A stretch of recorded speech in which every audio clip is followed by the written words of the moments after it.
सीता माता ने बनाया खाना, लेकिन खाने कोई नहीं आया। रावण के वध के बाद जब प्रभु श्री राम की कीर्ति दूर दूर तक फैल रही थी और वह मर्यादा पुरुषोत्तम कहलाने लगे थे, तब एक दिन महादेव की इच्छा मर्यादा पुरुषोत्तम श्री राम से मिलने की हुई। पार्वती जी को संग लेकर महादेव कैलाश पर्वत से उतरकर अयोध्या नगरी के रास्ते चल पड़े। भगवान शिव और माँ पार्वती को अयोध्या आता देखकर श्री सीताराम जी बहुत खुश हुए। माता जानकी ने उनका उचित आदर सत्कार किया और स्वयं भोजन बनाने के लिए रसोई घर में चली गईं। इस बीच भगवान शिव ने श्री राम जी से पूछा, आपके सेवक हनुमान जी दिखाई नहीं पड़ रहे हैं। श्री राम बोले, वे बगीचे में हैं।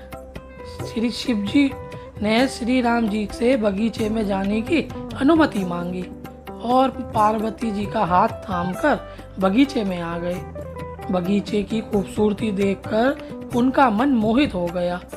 आम के एक घने वृक्ष के नीचे हनुमान जी दीन दुनिया से बेखबर गहरी नींद में सोए थे और एक लय में खर्राटों से राम नाम की ध्वनि उठ रही थी।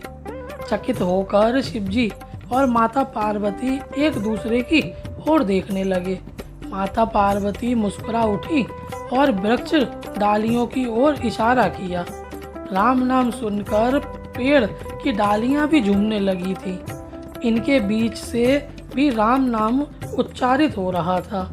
शिवजी इस राम नाम की धुन में मस्त मगन होकर खुद भी राम राम कहकर नाचने लगे। माता पार्वती जी ने भी अपने पति का अनुसरण किया और अपने कोमल पांव थिरकने लगी।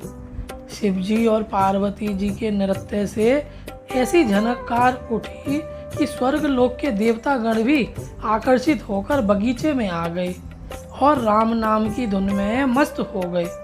माता जानकी भोजन तैयार करके प्रतीक्षा करने लगी, परंतु संध्या घिरने तक भी अतिथि नहीं पधारे। तब अपने देवर लक्ष्मण जी को बगीचे में भेजा।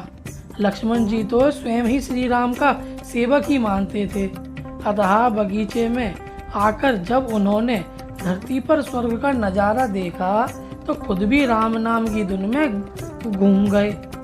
महल में माता जानकी परेशान हो रही थी कि अभी तक भोजन ग्रहण करने कोई क्यों नहीं आया। तो उन्होंने श्री राम जी से कहा, भोजन ठंडा हो रहा है, चलिए हम ही जाकर बगीचे में से सभी को ले आए।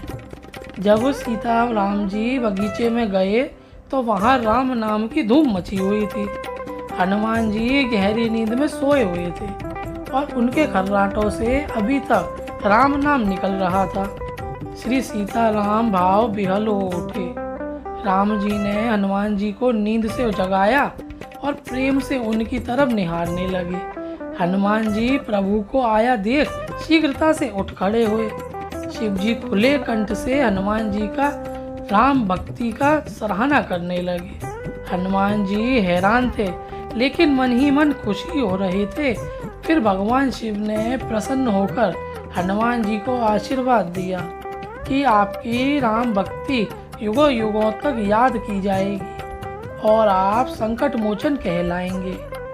बोलो संकट कटे मिटे सब पीरा, जो सुमरे हनुमत बलबीरा।